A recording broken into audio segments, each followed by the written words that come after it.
Hi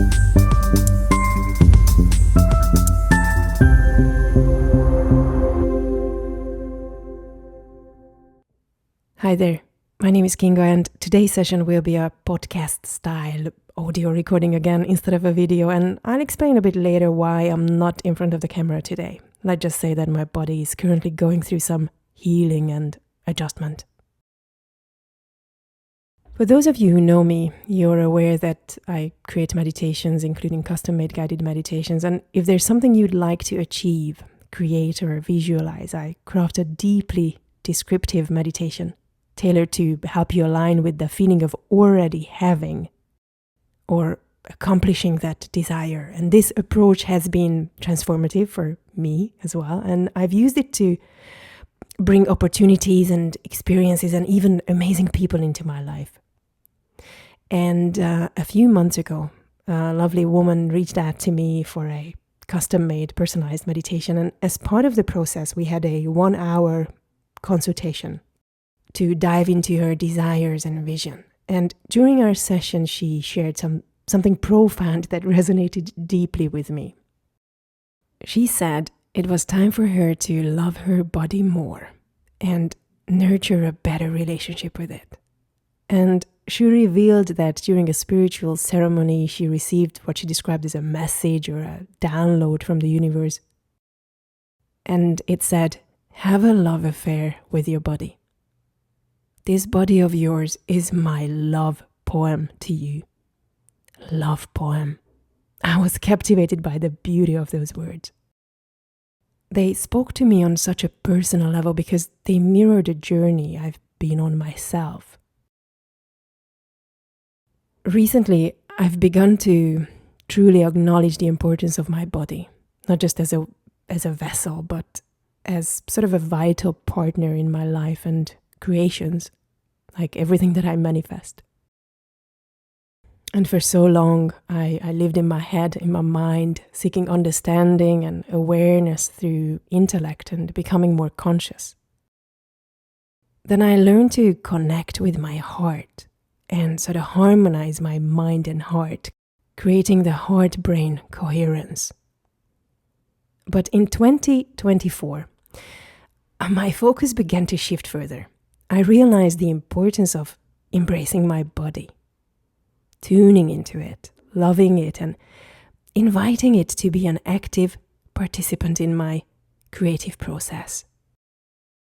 And this connection has been transformative, and I can't wait to share more about it with you today. I never imagined myself working with bodies, mine or anyone else's. I never enjoyed exercising myself. Even though I did, I had to, but I never enjoyed it. And I certainly never considered touching others or engaging with bodies in a physical way. And for the longest time, connecting mentally felt like it was enough. Living in my head and operating from my heart seemed perfectly sufficient. But then something shifted. I began to question why we have a body in the first place. Why are we physically present, physically focused in this reality, wrapped in this unique bodysuit? And surely it must be more than just a vessel for sensations, more than just a tool to feel, touch, or experience life's pleasures like eating, drinking, or being touched. And I thought that there had to be a deeper purpose to this physical existence, something I hadn't yet explored. And in early 2024, so last year, I felt called to attend a course called the Spinal Flow Technique. And this therapy uses gentle touch along the spine and the head to stimulate the nervous system, helping to release trapped emotions and clear out emotional, physical, and chemical blockages from the body. It's sort of a way to activate the body's natural self-healing power. That's what it helps. And my experience with spinal flow, the spinal flow technique, was really profound, both as a receiver and as a practitioner. I've seen amazing things and I have experienced amazing things. And I also began incorporating another technique I learned about 2 years ago the access bars from Access Consciousness into my sessions.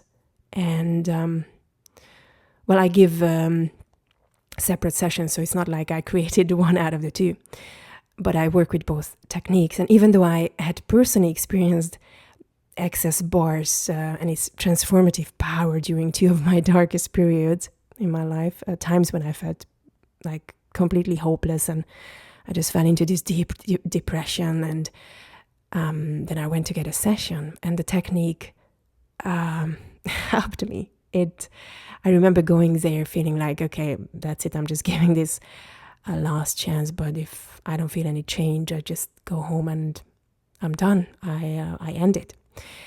And this technique just still continues to amaze me. And one of the most striking moments was when I worked with a 70-year-old woman who had struggled with daily anxiety her entire life. She said she doesn't remember having one day without anxiety. And after just one session of spinal flow and another session of access bars, she described her energy, her mood, her way of thinking. It's like everything just shifted. She felt lighter, happier, and free from the anxiety and the worry that had weighed on her for decades. And these experiences deepened my interest in physical treatments that directly influence the mental and emotional state, like different approaches where no talking is needed. To be honest with you, I've grown kind of skeptical of methods that involve revisiting and analyzing past traumas, because I've done it like for decades myself, going to different therapy sessions and talking about all the shit that happened. But in my experience, that process often just reactivates the pain, giving it more energy, keeping it alive instead of helping to release it. Instead, I'm more drawn to techniques that allow us to release stored traumas from the body, often without needing to understand or talk about them. And I no longer feel the need to figure everything out to let it go. Actually, most of the time, I don't even want to talk about it. I don't want to bring it up. And I also don't really want to hear other people talking about their traumas, because I'm very sensitive, and I can take over a lot of pain from others. I just don't want to go through that. I don't want to listen to your traumas, and I don't want to regurgitate mine either. For me, the focus is on facilitating release and freedom, trusting the body's wisdom to do the work. But now, my body is truly putting my trust to the test. Because a few days ago, actually a week ago, I injured my lower back in a way that made me think that if this pain and struggle were permanent, I'd seriously consider asking for a final injection to put me to sleep. What's ironic is that I didn't injure myself in any dramatic way. I wasn't lifting something, I wasn't doing extreme sport or anything intense. I was just simply leaning forward to pull on my socks. And prior to that, I don't remember having any pain or any issues or any symptoms. I was perfectly fine. The timing, however, feels significant because I've been doing a lot of deep transformational and trauma release work on myself recently these past 2 months. And I believe my body is processing an immense amount of change. It feels like too many trapped energy blockages released all at once. Or maybe I have awakened old traumas stored in my body, and the areas around my hips and the sacrum area shifted out of alignment. It looks bad. We often think of back problems as purely physical or structural issues, but the truth is that our emotions play a critical role in the health of our spine. And when we carry unprocessed emotions or trauma, they can manifest as tension, misalignment, or even pain in the body. It's kind of like as if my body is speaking to me right now, reminding me to slow the fuck down, to trust, to have more trust in my body and to honor this process of release and realignment. You may wonder how I release trapped emotions from my body. Recently, I decided to take things to the next level in creating a loving relationship, true love affair with my body.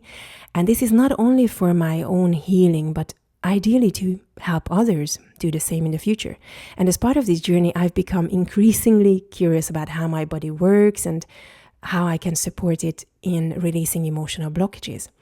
And I started diving deeper into the topic and the whole idea of releasing emotions and incorporated fascia movements into my morning routine. Now, if you want to know more about fascia movements, fascia release, and do the exercises yourself as well, just go and Google Human Garage.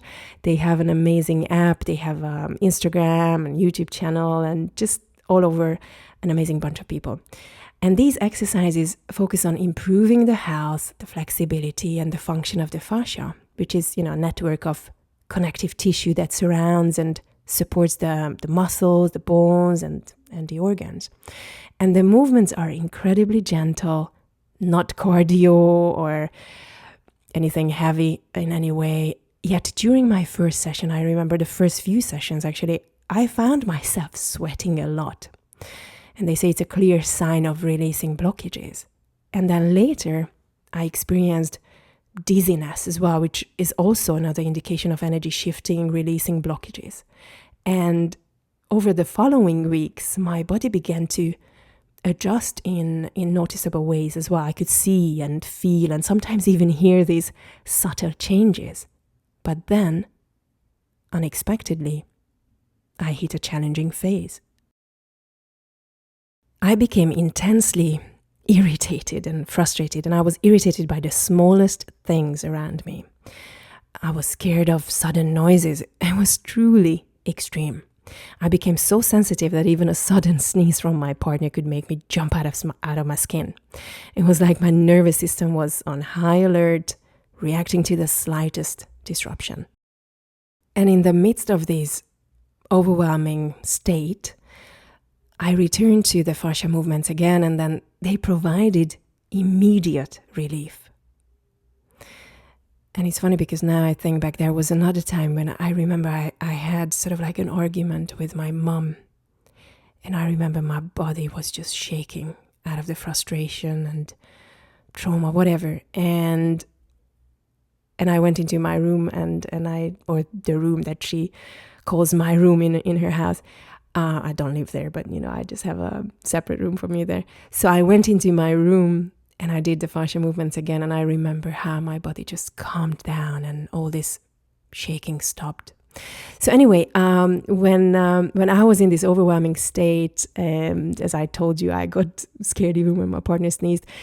I did the fascia movements again, and then they provided this immediate instant relief. And I remember walking around the noisy Gibraltar, where we were for about 6 weeks, just walking around the noisy Gibraltar the next day, and just enjoying that nothing would irritate or scare me anymore.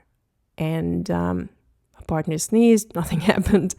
And I also felt more connected to him. Like during this time when I was in an irritated state, I was even questioning my attraction to him. And, there was just a lot of things going on, but I knew it was in me or something going on in me, because I'm like, it's the same person.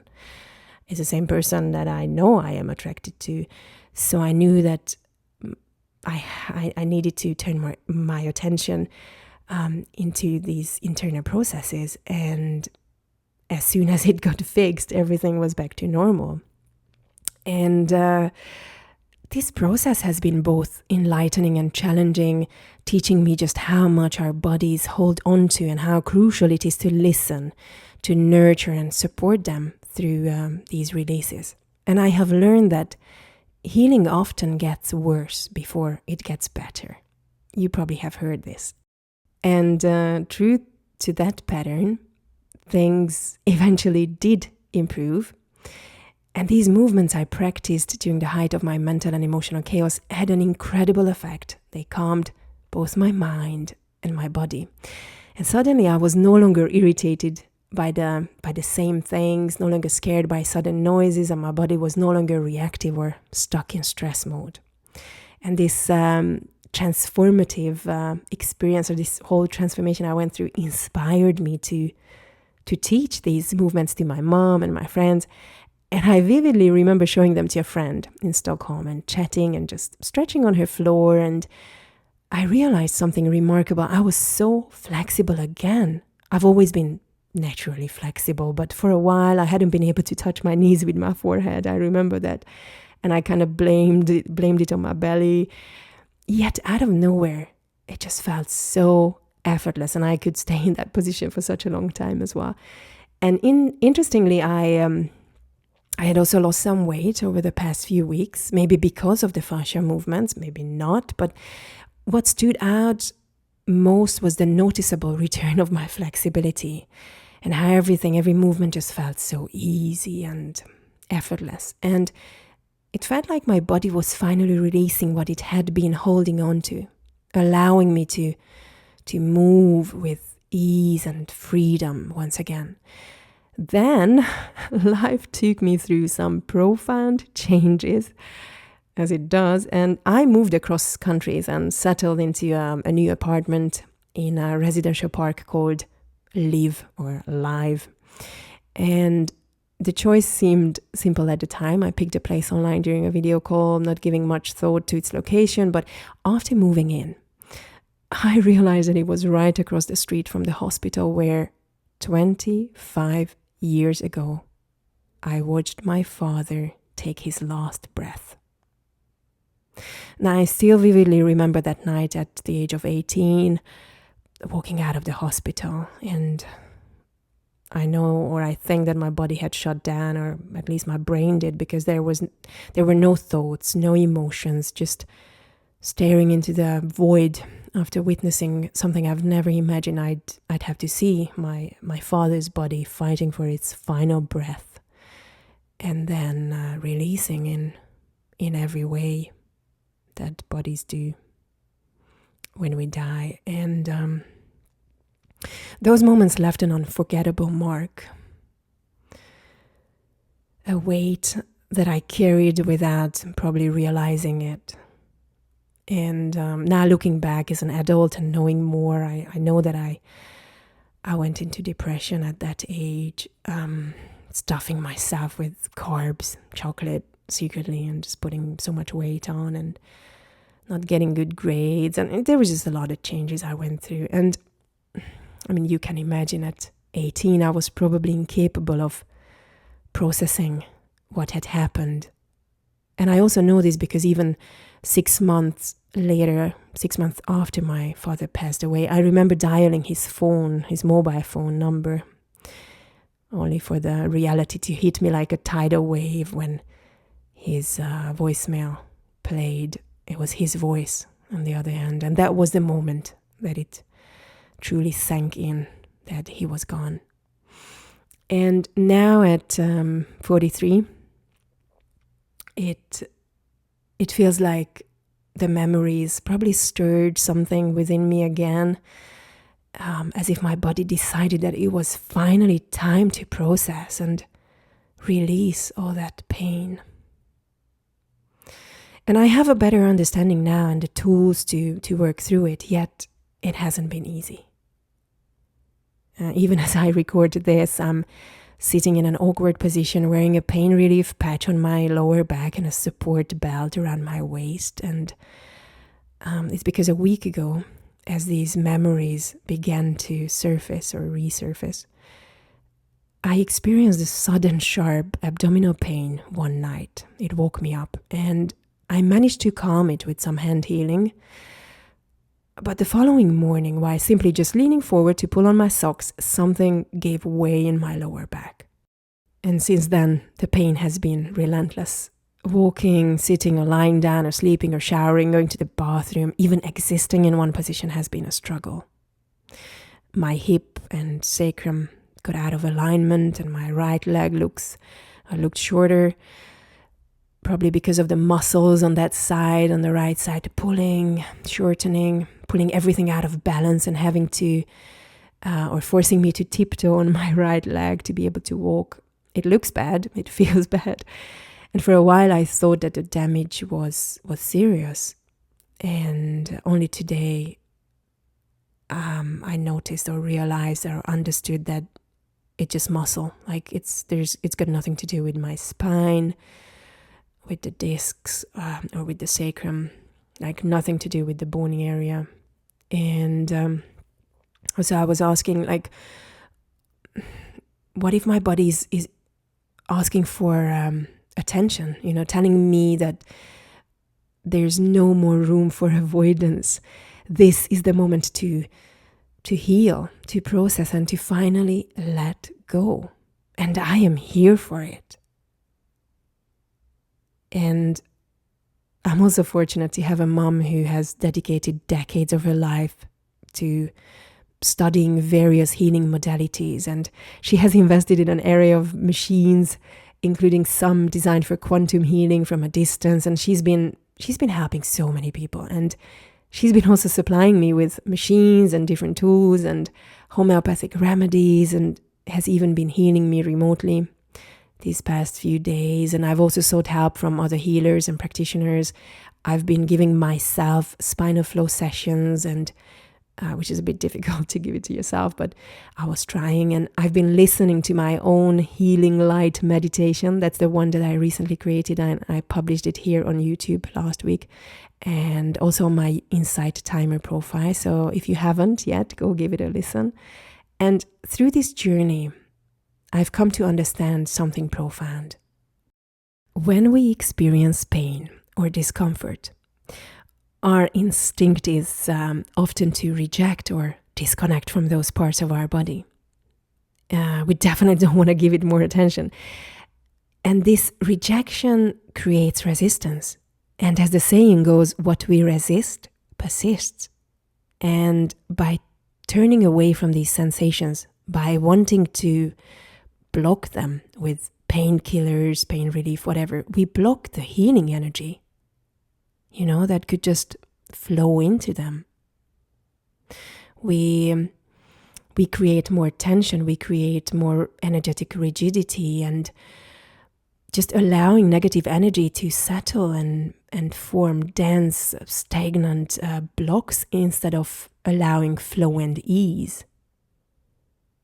Because when you reject, you kind of, I don't even know if I can say it any better, but you create these energetic blockages.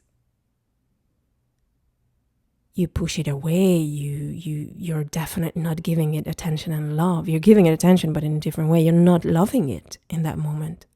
You want that body part of yours to not be a part of you. And you're pushing it away from you. And that's the opposite of love. And what if in those moments, love is exactly what your body needs or your body is asking for? And the body possesses an incredible innate intelligence that just naturally guides its self-healing processes. Like when you break a bone, it mends itself. When you cut your hair or nails, they grow back. When you cut your skin or anyway burn it or injure it or whatever happens to your skin, it heals. And just reflecting on this has deepened my understanding and trust in my body's ability to restore itself. No matter what challenges arise, my body is always working to return to its original balance and optimal state. Not just my body, but your body as well. And after a week of intense suffering, my body is finally showing signs of improvement. I move better, I sit better, I walk better. I can do my fascia movements again, standing up, not just in a seated position like in the past few days. And I don't just feel hopeful now. I know I will be perfectly fine in a few days. And I can't wait to return to my exercise routines and explore even more healing modalities for myself and also maybe to help others. And as we come to the end of this recording, I don't know if there's any message that you managed to take away from this for yourself, but I want to invite you to take a deep breath. and connect with your body right now. Place a hand on your heart or any part of your body that feels cold for attention. And just close your eyes for a moment and simply ask, what do you need? How can I support you? Your body is not your enemy. Like, you really have to understand is it's your partner.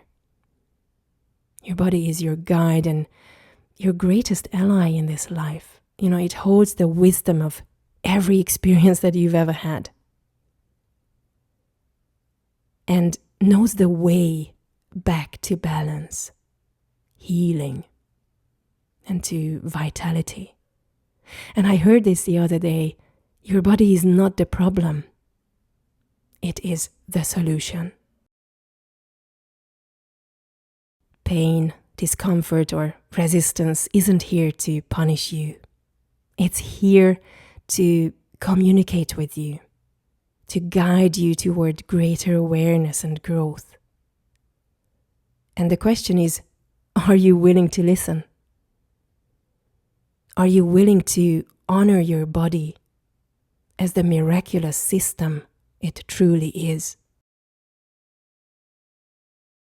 Healing isn't always linear. It can be messy, often is, and uncomfortable and sometimes overwhelming. But it's also transformative, liberating, and deeply, deeply empowering. So I invite you to trust your body's process, trust its innate intelligence.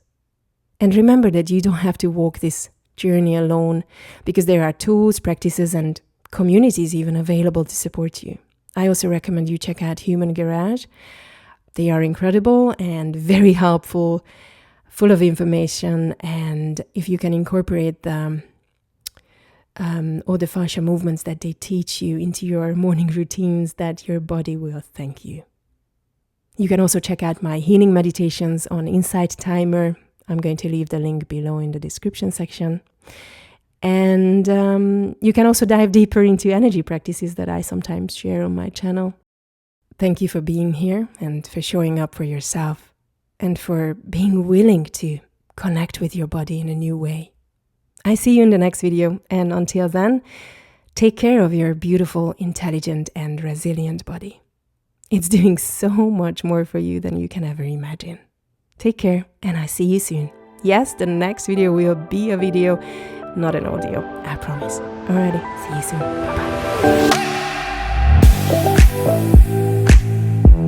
Bye-bye.